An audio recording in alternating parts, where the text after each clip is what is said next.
What's up out there? Welcome back to Melvor Idle Adventure Mode. This is episode 21. I'm going to get this episode in just before the beta 1.0 is supposed to hit. This is November 10th, and we are patiently waiting on that. I've got a hardcore video out just before the beta hits, and I'm going to get this one out for two reasons. Normally, this is my Sunday video. But because of where I'm at with my thieving progress, I wanted to do an update real fast. And because it's before 1.0 hits, I figured I would get this out and be done with it. And that way I don't have to worry about it. So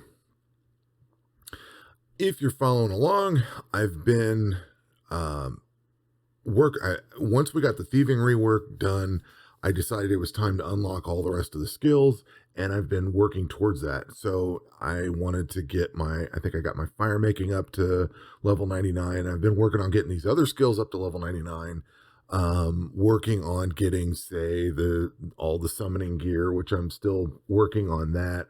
I made a few sidetracks here and there. I've been working on summoning tablets, and basically I wanted to get the Mark of the Devil, which helps you get fire making up to level 99. But the other cool thing is it gives you a really good synergy in thieving, which I've kind of avoided a lot of the synergies so far, but I was looking at some of the ones I could use with thieving, and I saw this and I thought, I'm going to try it. So it says, while thieving any NPC, you get a 50% chance to grant 100% gold. So it's going to double what you get potentially. A 35% chance to grant 4 times the items, which is cool too, or a 15% chance to receive nothing. So I like that this combines together and it dumps some pretty decent chunks of change out. I've noticed, I think I was making, say, 6 million per hour. I think I'm up to 6.5, 7, 8, somewhere in there. It's random. Obviously, this thing doesn't necessarily tick 100% gold all the time. But when it does tick, it hits pretty hard. The other thing I kept forgetting is to equip this jeweled necklace, but because this gives you a little bit extra, in favor of the Clue Chaser's insignia. I keep leaving that on for the other skills and then forget to put this on for here.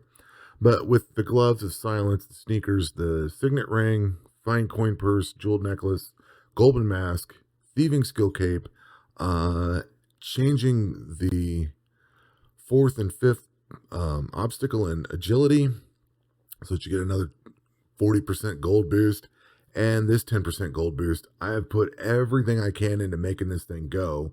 I think I started this, when did I start this? Monday? Today's Wednesday. But I've had to stop for a few things here and there. Number one, I ran out of leprechaun tablets, and number two, I had to work up these devil tablets. So I spent, half a day working on those. So it's not fully 2 days of grind on this, but it is, because making those kind of counts into it. But after 2 days, I think I started with somewhere in the neighborhood of 60 million. I'm up to 334 million. So I might be done with this later today if everything goes well. But the big thing that I wanted to really get in here and discuss right now is because it's going right now and because I can demonstrate this. Whereas if I waited till Sunday for the video, this would be gone and I would have to try to describe it. One thing I was looking at, I want to say when I'm going to unlock crafting next. And the reason I'm going to do that is because you get the crafting tablet, which gives a good synergy for summoning with the thieving tablet, and it sells off all your junk at a really high markup. That's the tablet I'm going for, so I want crafting first. I should also add that I am thieving off the king. He gives you a ton of amulets and rings, plus gems, plus the chest of gems and whatever else. So you get a bunch of good stuff from him. So anything that's gem related, I've been keeping. When I first did this, I was selling all those, but I've got a decent pile of gems now, so I can get some damage reduction or diamond luck potions going, get some crossbow bolts, stuff like that. These go into the the devil tablet. So these two I don't, the sapphires and the rubies I don't necessarily have a need for, but of course that's 15 million if I wanted to sell them, I guess. I'm going to hang on to those for now. Actually, I can get rid of those because I don't need those logs. Get rid of that because there's one. Clear up that space. Get rid of that because there's three. A little tidying up here and there. But at any rate, when I first started thieving this, I was trying to figure out how to maximize the money. And when I was trying to unlock all these other skills, I was selling basically everything that came off. All the rings, all the gems. I was selling pretty much all of the, say, a chunk of the Baronto that I had. You know, I was selling everything I could that made money to try to get this up as fast as possible. So I'm taking a little different strategy this time. I'm pretty much keeping all the gems, and I'm keeping these select few rings here, and then I'm going to sell all of these rings and vases and all this stuff. The vases don't do anything. They're just 120 grand, 30 grand a piece. 4 of them gets you 120 grand. It's just a little bit of cash. The reason I'm going this route, number one, these rings aren't worth much of anything. They're worth 296. These are worth 266. These are 222, and these are 270. So they're not really worth a whole lot. They're worth money in bulk. Like there's another 10 million or so, 8 to 10 million in gold. But I'm going to hang on to those. What I am going to sell is all of these. These are worth more than 200 a piece. So these are all worth 400 to 800 a piece, something like that. Some of these, these are mostly worth 400. These are worth 830. Of course, the sacks are there. The Ring of Wealth is worth 11,200. And so here's the thought. Anything that's worth 200 gold, I'm going to get a lot of, and they're not really worth a lot of money. So I'm going to hang on to those. Anything that's 400 and above, I'm not going to get as much, but they're worth more money.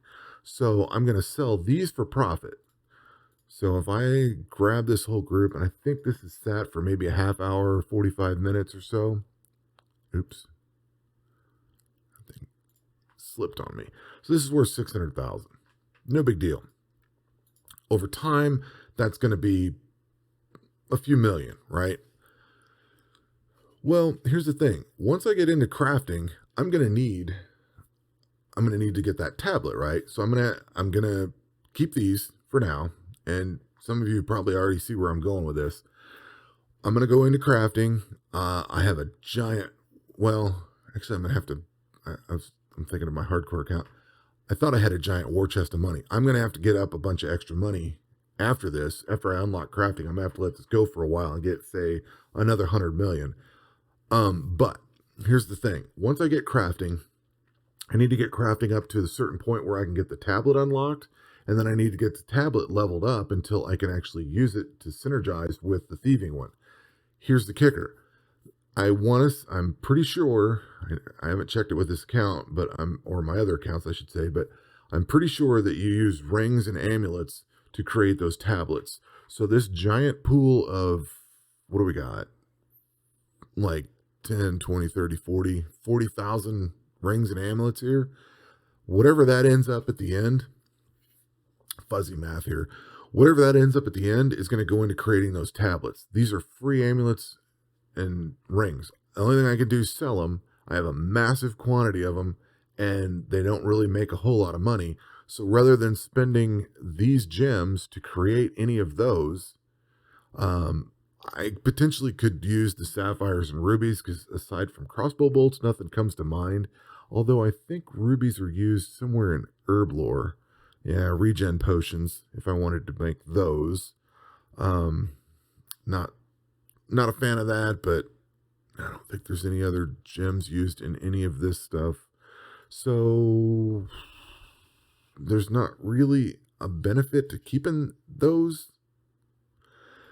So that's my tactic, and that's why I wanted to create this video, is to just kind of explain that while I can demonstrate it, because I've got this stuff coming in.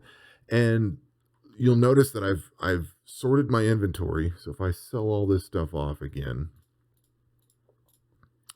hit that sell button, hit the sort button, This is sorted so that all the new items come in at the end. As long as I don't readjust this or hit sort at the wrong time, I will know definitely and easily which ones to sell. It's everything after this scroll, I can sell all that off. So that's kind of the tactic that I've employed on this whole endeavor.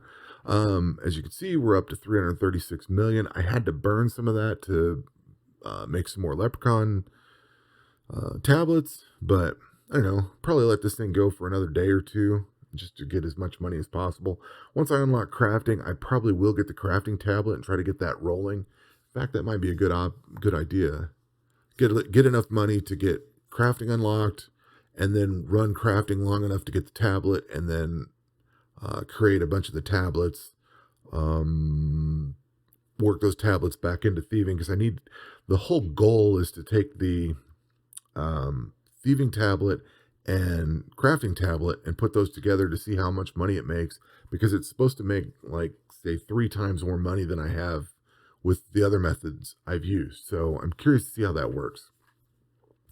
And then I'm going to open fletching up, and then we'll be moving on to some other stuff. So quick midweek episode, and gets us ahead of 1.0, kind of clears the books so that when 1.0 hits, I can make some videos for that, and we'll come back to this one and once everything's done on Sunday and see where we're at. That will do it for this episode. We'll catch you on the next one. Take care.